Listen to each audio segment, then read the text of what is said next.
Good morning. I hate to say it, but you look a lot like a cowboy.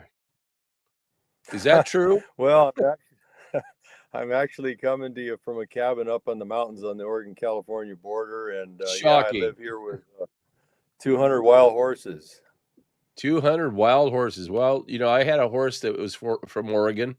His name was Sarley, Hmm. and he was the man who used to ride him was in his 80s, and he was the daily rider of Sarley. And Sarley was the There, best horse we ever owned. I'll tell you, we loved that guy. He was something else. He was a quarter horse. He was a track horse, and he would. I'll tell you, he could run like a dart. A quarter horse. He just boom like a dart. Fastest horse I've ever had. I've had a couple horses when I was younger. Growing up, I rode horses all the time, and quarter horses in particular, cutting horses, which I'm sure you got a bunch of those, right? no, no, these Yep. are 700-800 pound cultural heritage horses that they've been up here since the beginning of time. Sir Francis Drake saw these horses when he came up the coast in 1580. So that's just 88 years after Columbus first saw America. So, yeah, they're not the big breeds that you need for workhorses for cutting and cavalry. And, those horses, they have to be good sized horses, 1,200 pounds or so. These guys are Hmm. pretty little. So let's talk about that for a second, because you think of a horse as several hands. How many hands does that make? These guys are about 13 hands. So, you look at a cavalry horse, when I step up to a big, a large, like a cutting horse or something, usually their back is pretty close to, I'm almost 6 feet tall. I'm 5'11". So Right. their backs are right up about here on me.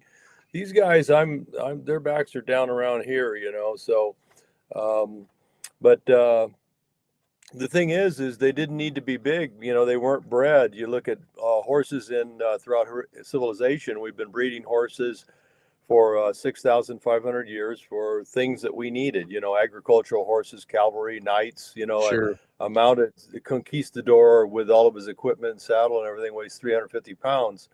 So how do you put when you can only put 20% of a horse's body weight on its back? How do you put 350 pounds on an 800-pound horse? You can't. It's gonna kill him. Right. And so or her. So yeah. So these horses have been here a very long time, and so they're part of our Now, American heritage. I was in education for 41 years in biology and all that, and anatomy, physiology, all that stuff was my specialty. Genetics, virology, and owned horses. We had horses, but when you talk about a horse give me the lineage again, because I don't think people understand or comprehend what we're talking about when you talk about these horses were here only 88 years after Christopher Columbus. I call him Cristobal Colon. That's the Barcelona way to say it. But this is a real cultural link, is what I'm trying to establish, isn't it?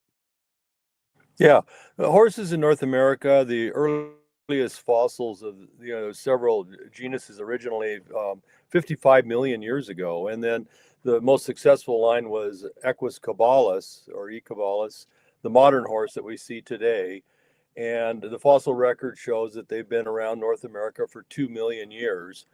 About a million years ago, when Beringia, the land bridge between Alaska and Siberia, was available, horses crossed into Eurasia, and that was a million years ago. So that's how you got all the different equids over there in Eurasia, which continued evolving, of course. A million years ago, you got zebras and Polsky horses and bow tie horses and all those different, you know, basically subspecies in a way. But Equus caballus, the one we all see today, has been here 2 million years. Now, people will say they went extinct, but we know that's not true because, when you have horse fossils that you're finding that are 5,700 years old, a lot of indigenous people that worked with horses were buried with their horse. And we're finding a lot of archaeological information now where we're dating these human remains with the horses, and some of them are dated at 5,700 years. Well, that's well after the Ice Age ended. So obviously there were horses after the Ice Age, but it's way before Columbus even knew about America, at 5,700 years before present. So we know there were what you would call in uh, evolutionary history splinter populations of horses that did survive the Ice Age. Now, that's important because these horses have unique genetic characteristics. And I grew up with domestic horses, road fence, fixed fence in the 60s. I'm 73, I've been around a while. And so these horses are quite a bit different. They can eat things that will kill a domestic horse. When the wind blows and it blows all the, for instance, mistletoe is toxic. So when the wind blows, it blows all the mistletoe out of the oak tree. The wild horses go around and eat all that. No ill effect. They eat poison oak like it's candy. They can eat all kinds of things that would kill domestic horses. And it's because they've been on the landscape so long, they've retained this ability. Whereas there's been a divergence when the horses crossed over Beringia a million years ago and we started breeding them. We started taking care of them. They kept them in a barn. We bred for characteristics and, size, and, ag horses got to be big. Look at the Clydesdales, how big they are, Sure. The original horses 55 million years ago in North America were about as big as a dog. They had 3 toes. Those are the original equine lines. So you look at coming forward to Equuscabalis 2 million years ago, that was the single-toed horse. They're parasitactyls. They're actually related to tapirs and elephants because they have their nose. When you watch them groom each other, they use their nose like a finger and they feel around before they Right. start scraping off parasites. So yeah, so they're really special. And the thing is a lot of my friends in performance horse circles are saying, Bill, we've got a lot of problems. Our horses are falling apart now. They're from all the Mhm. inbreeding. And Right. you look at the race horses, if you work in a barn as a veterinarian in Kentucky at one of the big barns, you have to sign a non-disclosure agreement because what's happening in those barns, babies that are being born defective and with 3 legs and 2 one eye and born dead, because of all the inbreeding. There was one sire there that he had, I think it was 3,000 offspring. And, so you look at the bottlenecking, the genetic Oh, sure. bottlenecking. Yeah. And so all of that said, we're at a crossroads right now because the Bureau of Land Management has been aggressively rounding up the remaining wild horses to create more grazing for livestock. Now, I'm Mm. not against the livestock industry. I come from the livestock industry. Right. I grew up in the FFA raising, cattle and sheep. The thing is we don't need to exterminate the horses to make more grazing. We just relocate them. Our plan, it's called Wild Horse Fire Brigade. The scientific name is the Natural Wildfire Abatement and Forest Protection Plan. Mhm. That's the big name, but we just call it Wild Horse Fire Brigade because what we want to do is move these horses to where there's no economic conflicts we have millions of acres of land in the far west here. It's on fire every year, and it's got wolves and lions and bears, and you can't do livestock production there, and you can't do pretty much anything else because it's way too rugged. And that's the kind of country horses love. Where I am, there's rocks and stuff. You can't manage fire fuels other than with an herbivory. And if you put cows and sheep where I am, the big predators eat them. I mean, real quick. So, how do you manage your wildfire fuel in an area where you have a collapsed herbivory? Our deer population in California is down 2 million deer right now. They were eating 5 million tons of annual grass and brush. So that just all sits there ready for the first spark. It doesn't Yeah, matter well, how it they begins. they It doesn't matter. we have the problem with fires out here is there's a lot of them are being deliberately set, and we know about this now with the Cal Fire. That's one of the Mhm. things we found out of the new California state movement. That's what the we gotta shut that kinda stuff off because of, Well, here, and I know what yeah. you're saying. That's a real touchy subject because a lot of my friends, lost property. I lost my old house up in, Magalia, and, that was a fire. I was up there the day of the fire and spent 28 days researching the fire and all the things that are wrong with it. We've been down to Southern California, looked at those fires. I mean, so we have a rich history and understanding what is going on, but your Mhm. point about the vegetation and the overgrowth of that, there's no management in California at all. They've just let it all go. But I wanted to get back to the genetic component of this because now were these horses here at the time Christopher Columbus arrived? Yeah, of course. Yeah, absolutely. In fact, let's think about this just on a logistical perspective. Okay. So Chris Columbus shows up 1492, right? So 88 years later, you got Sir Francis Drake on a military mission from Queen Elizabeth. He was a serving British knight, sailed up the West Coast because she was interested in settling the Pacific Northwest because this, Right, the East Coast was kind of being spoken for already, the right. Caribbean and that. And so 88 years later, here's Drake coming up here, and this is in the dissertation of Dr. Yvette Collin, that they saw horses living with the indigenous right here on the Oregon-California border in 1580. So that's 88 years later. So think about this for a minute. If we had an aircraft carrier back in 1492, Yeah, yeah, and let's say we had one and we gave it to Chris Columbus and he had 10,000 horses on deck and he lands those horses on the East Coast, 10,000 horses.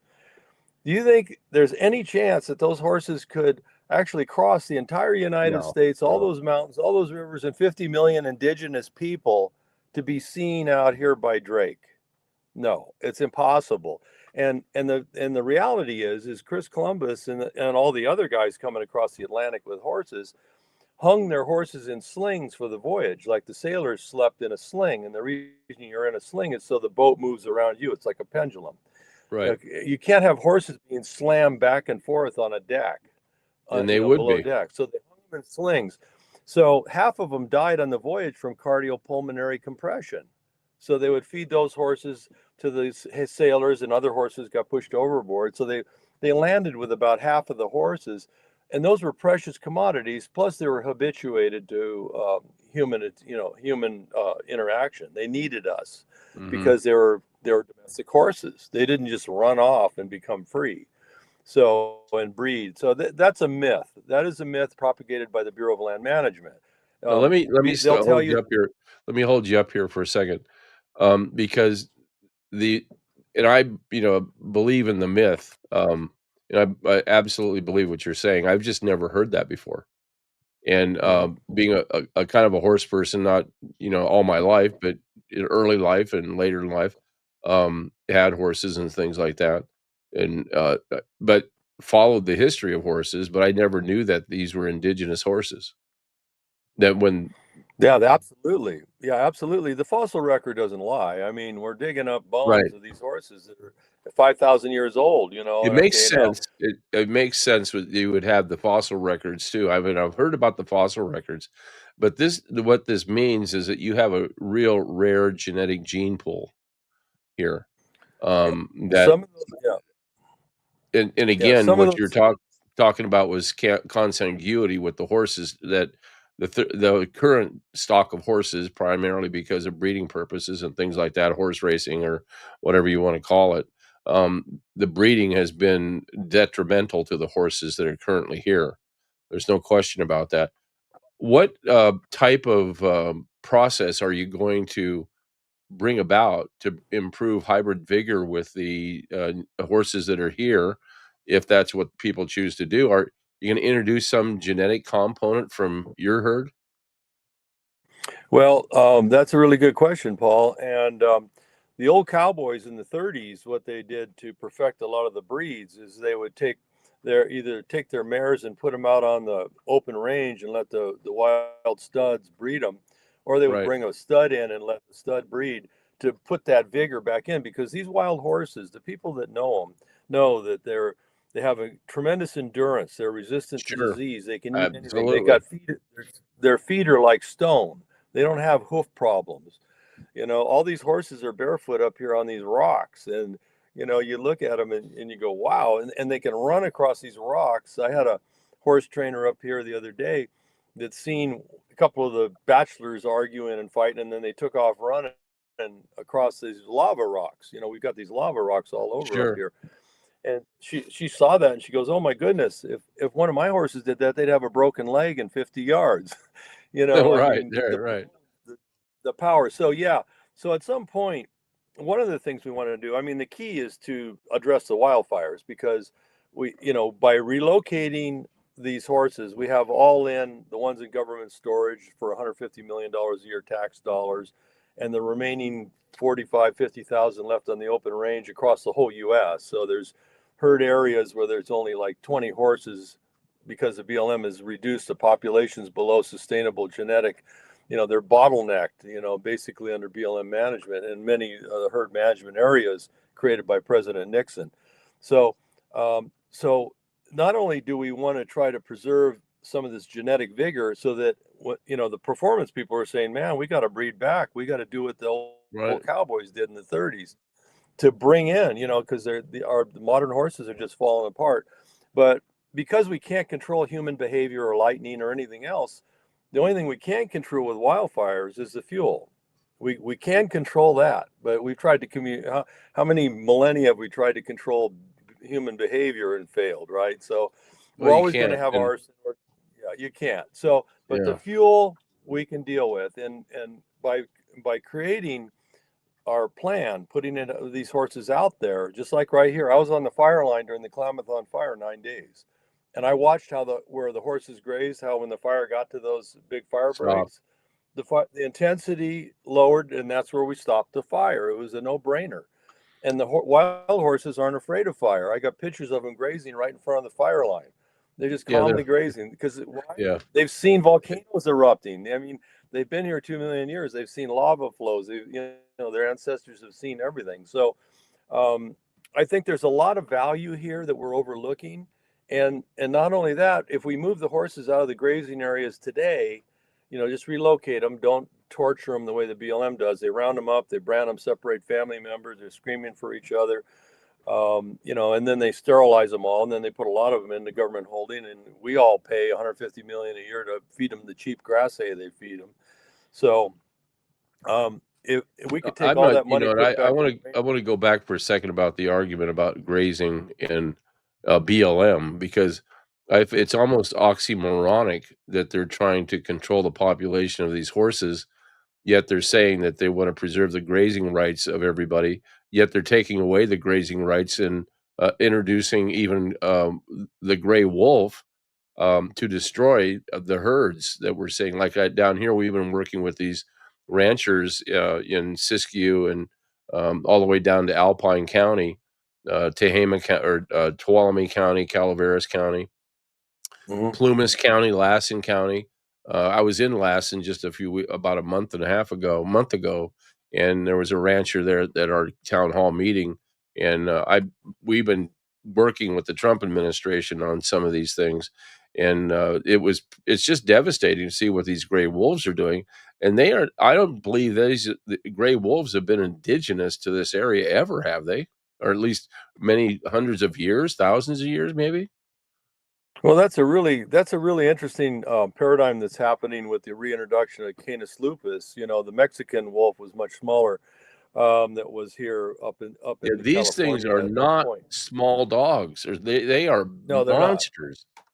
I They are have them up here monsters. eating my. They're up here eating my horses. But here's the problem, Paul. When you when the only when you lose your 2 million deer in California, we're down 2 million deer. Guess what's on the menu? Livestock and people's pets. And See, so people, we've mismanaged.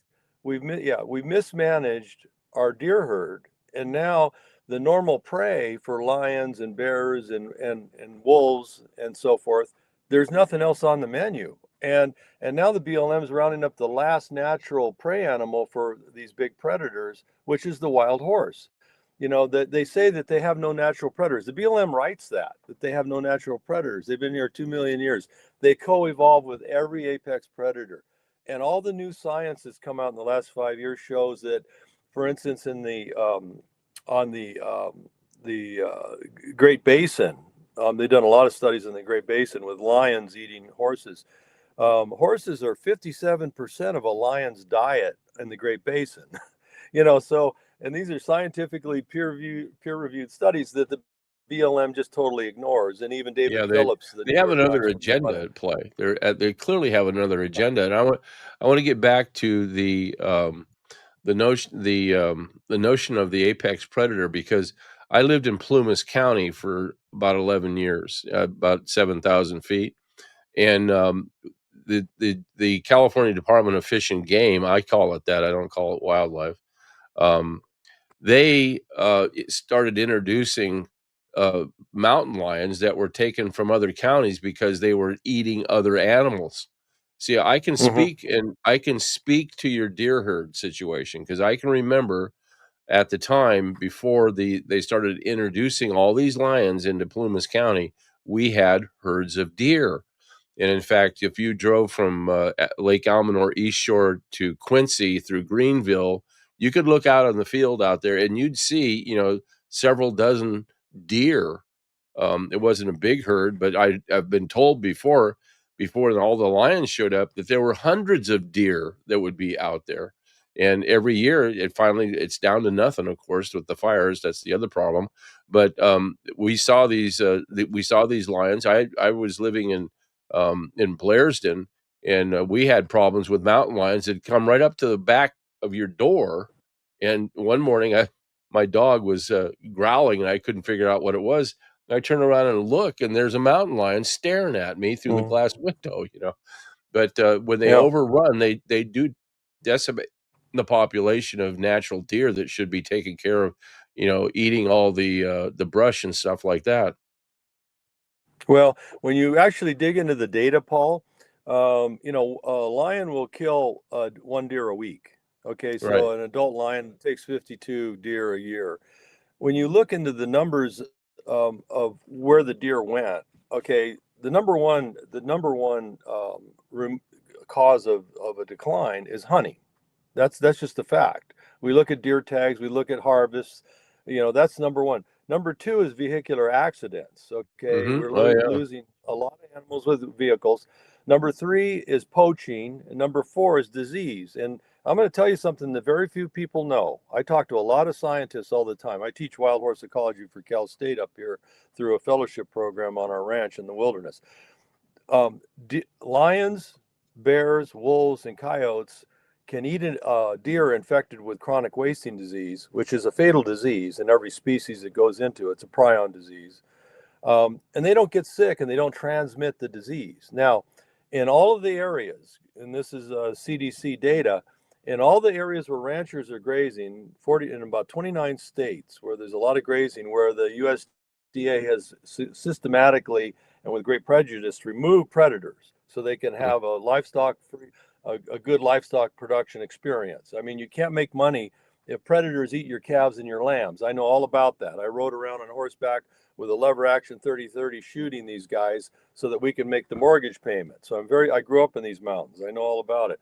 So the bottom line is this: when in these areas where they depleted and almost removed every predator very aggressively, not only the ranchers are killing them, but the USDA hunters. Okay, chronic wasting disease exploded into the deer herds. Right. It's epidemic in 29 states. Now, it's coming into California right now. So here's the way it works. When a deer is infected with chronic wasting disease, they sometimes call it zombie disease, and it can be transmitted into cows. It's called mad cow or BSE, and Right. also sheep get it, and we can get it. It's called Creutzfeldt-Jakob disease, fatal in every case. No treatment, you die. You get it, you die. So what happens is when you first get infected with it, it's like you drank some beer and you're a little bit drunk, and they call it zombie disease because deer act funny. If you do that out here, you're a deer and you do that, you get dead immediately if there's these big predators around. They take you out. So with the predators that don't transmit or get sick from the disease, take that deer out, it doesn't spread it to the rest of the herd. That's why it's epidemic in all these other areas where there's no predators, because it's just going like wildfire. So nature has, creation has a very sensitive balance of checks. And when you get in there and you start messing around with that, you're going to have some repercussions, just like these fires. We've overharvested deer with hunting. The penalty for that is catastrophic fire, because now we got grass that produces flames 16 feet tall. I've been on fire lines. I know about this stuff. And so what do we do about this? Well, we have to reestablish our herbivory. And every time, for instance, when one of my horses gets killed by a lion, I know that somebody's cattle that are going to survive now because the lion is feasting on a horse. But you've got these brain dead people at the BLM and U.S. Forest Yep, rounding up the last big herbivore, which also not only do horses provide, as they serve as a prey animal for these big predators, and they always have for millions of years, but they're the only large mammal in North America that reseeds plants. See, 90% of the seeds they eat come out in the poop and grow. that's Cattle right. are an invasive species. Cattle are an invasive species in North America. There's not one cow fossil anywhere in North America, not one. So they're all brought over. And in fact, do you know who the original cowboys were? Do you know who the original cowboys were?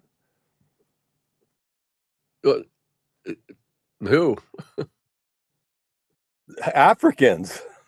Oh, You yeah. know, there was no cattle in America until we brought Watusis over from Africa.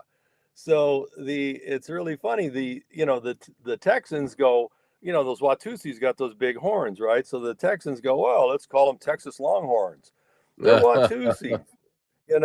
I mean, the thing is people don't know their history. If you're an American, you Oh, sort of have a absolutely. duty to understand. We need to know our history. We're Americans. I mean, this is what it's about. So, these horses are important because they're almost gone. We only have about 50,000 wild horses left. They're spread out all over the United States. So they're tiny little herds. They're bottlenecking. So we need to do a better job of management. My goal is to get all the horses and put them in the wilderness, and that would create about 300,000 more AUMs, or grazing permits, for ranchers. My plan benefits ranchers big time, because under the Federal Land Management Protection Act, you can only have so many herbivores and on a piece of land. And so they make more grazing by removing horses, but they do it in a bad way. They just end up either in a holding area where you and me pay a lot of money to feed them, or they go to slaughter. And American heritage horses should never go to slaughter ever. And No, we've no, rescued quite a few. that it's that whole thing about destroying the gene pool that concerns me, and getting the population down to such a point where they're gonna not make it and again, that leads to other problems too if you only have a few left, and then pretty soon you have none left. Um, that is a problem. Now, this is not unusual, behavior, in my opinion, about what I've seen with the BLM over the years. We have several people actually who used to work for BLM rounding up horses, and they quit for a number of different reasons, obviously because of the policies. And they were good biologists, and they got it. It was a job for a while. Mhm. What about this business of them selling the horses to meat packing houses? Right. Well, you hit on a really interesting topic there, because when Obama appointed Ken Salazar to be the head of the Department of Interior, he got together with his neighbor Tom Davis in this big scandal, and his neighbor got 1,800 American wild horses. These are our treasured American property. Right. Tom Davis got those horses and sold them over the border to Mexico. And neither one of those men, and that's OIG, you can look that up, it's all over the news. And so Ken Salazar stepped down in shame during the scandal, but neither of those men were punished for that conversion. That's a federal felony, conversion. When you sell a public property for your own personal gain, that's a felony. Neither man was punished by that. So that's that's bad. We're not allowing our laws to work for us. And we've got to do It- now is we've got to focus on what's going on, and then we got to change this, because yeah, you're right. Even today, they don't let you go audit. Supposedly, we have 70,000 horses in government holding that cost 150 million a year to feed grass, which is ridiculous, because they're lawnmowers. We could take those guys and put them out here in the boonies. Sure. You never see them again. They don't compete with grazing, and the population's controlled by the predators. So they don't overpopulate. That's another myth. Somebody will tell you, you want to stop somebody in their tracks. You tell them about native wild horses, and they go, "Oh, they're not native." So all you have to do is say, "Okay, they're not native." It sounds like you know what you're talking about. Where are they natives of? They don't know, which shows you they don't know anything. Okay, Well, the so thing that's the critical thing you hit on, because we work with the Constitution a lot, and in fact, this is my favorite little book right here. I carry around with me, but we're a constitutional state, and we're quite odd because we're following the Constitution to create a new state, which is really an interesting concept. But we do know our history here, but most Americans don't know the history of the Constitution or what their constitutional rights are, let alone Right. understand about horses. I didn't even know. I didn't even know that there was this. See, to me, I look at it as a gene pool. It's a magnificent gene pool that needs to be preserved, Mhm. just straight up. That's the way I think as a biologist. Now, but as a John Q. public citizen, they see horses. They believe that story about Christopher Colomb coming over here and bringing horses or whatever, and of course, which was Mhm. a falsity. They did not bring them here. Many of your History Channel shows have that concept. You know that. We're talking Yeah. about PBS and that sort of thing, and you'd think that they would be. We started off talking about, the PBS channel is really they've been hit pretty bad by Trump because they don't tell the truth anymore. And Ken Mhm. Burns was lamenting about the fact that it was now sort of bankrupt. Well, the bottom line is they weren't telling a lot of the truth about things, and they were more in line with what the government dictated, and certainly would be on the side of the BLM in just about every analysis. But now we have an opportunity to tell the real truth. That's what I'm trying to get to. At least in our Right. constitutional effort, we're doing that. And then people didn't, there's a whole hidden history about California that no one talks about.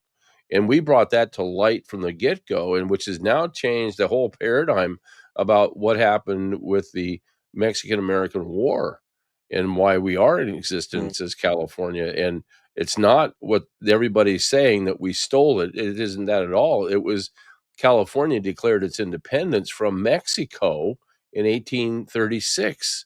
And so did Texas in 1836. So no one talks about California doing that, but they talk about Texas. But it was the same thing. They declared independence following the Constitution, the Declaration of Independence of the Founding Father, and that went on all throughout this area. And other people don't understand that the British actually invaded Mexico in 1861. Now, why'd they do that? Well, it wasn't just Mexico; it was Spain and Germany and the Netherlands. They all came over to raid into Mexico. No one knows that history because you have to dig around for it. And now you have to dig Mhm. around for years, and I'm glad we found your history here. I love this. This Well, is just, to me, a good ge- opportunity. from a genetic standpoint, Paul, we're worse off than you can imagine. The science from the National Academy of Science says that to have maintained genetic stability in a herd, you need 2,500 horses in a herd minimum. Okay, the BLM typically manages herds. We have over 100 HMAs that are below 100 horses. So there's ongoing inbreeding, and the genetic decline is severe right now because of the BLM's ignorant management. Even in their own book, people don't know this, but the BLM has a book. It's the Handbook of Wild Horse and Burro Management.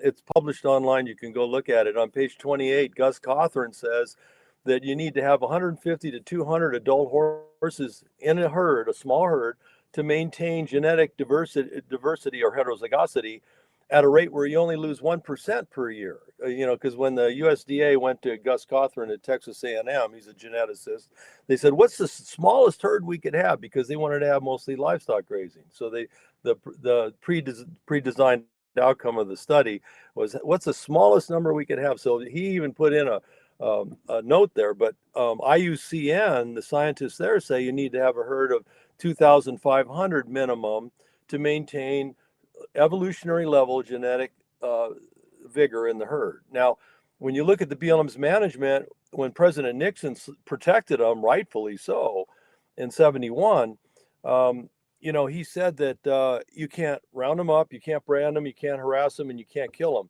That the BLM does all of those things. They Right. do all of that today.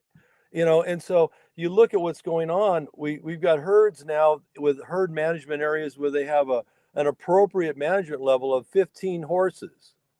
I mean, it's ludicrous. It's an insult to science. The BLM is insulting American scientists and science. And thank God for the Chevron deference. The outcome from the Supreme Court ruling they don't get to go into the room and suck all the air out of the room anymore as the big experts, because they're not. They're not. Their You know, record shows that they're failures. did you watch that hearing about Doug LaMalfa, when he was questioning those guys from the EPA, the 4 top scientists from the EPA? One of them was a biologist, the other one was a chemist, and all that stuff. And Doug LaMalfa, Mhm, who's in the 1st district up here, he's a rancher, and he's a rice farmer is what he is. Um, mhm. what's important to him is carbon dioxide or carbon, because he grows green plants. Now, I know half the people don't understand where I'm going with this. Well, they photosynthesize. Well, that's kind of important. So he has them up there. He's sitting behind the dais, and they're up there. There's 4 of them, and he says, "Can any one of you tell me what is a percent of carbon in the atmosphere?" And they just go, "Well, everybody knows this." Kinda one of that attitude. And so the first one Right, says, "Well," right. he's going, "Well, okay, you were over there, what do you think it is?" "Oh, it's 5%." "Oh, yeah, 5%." And then he said, "What about you?" And the guy, "Oh, well, I'll say 6%." And the other guy behind, and now these guys are randomly using, these are chemists, these are biologists, and they're Mhm. randomly picking out numbers up to 8%. So he says, "Well," he says, "really, it's 0.04%." Yeah. And It's less than 1%. they're just like, "Well, listen, that's what you have in the BLM. That's what we have Well, up here in CARB. That's what we have in it everything up here, same attitude, the same it's pseudoscience is what it is." yeah. They don't want science. In fact, when we were looking at the Klamath Dam removal project, Oh, there you go. Dr. Hauser, this guy, I think he had 2 or 3 PhDs. He worked for the Goddard Space Center. He was a planetary hydrologist. I mean, this guy, you couldn't get a Planetary. better scientist. Yeah. And so he became the science integrity officer for the Department of Interior. And when they went to him, I think it was back in 2013 or something, or maybe it was 2010, with this plan to remove the dams in the Klamath River. He looked at it and he did some research, and he's a smart guy. And he goes, "Well, we need to like slow down on this because it looks like there's a lot of gotchas here. We need to be careful here. This is a big project." And so the PR guy who's rushing forward because everybody want to get these dams out because it's a big economic deal, make a lot of money, remove the dam, smash and grab style. Um, Paul Hauser said, "Well, I can't sign off on this." He said, we need to spend some more time looking at this carefully about if we're going to do it, how we got to do it."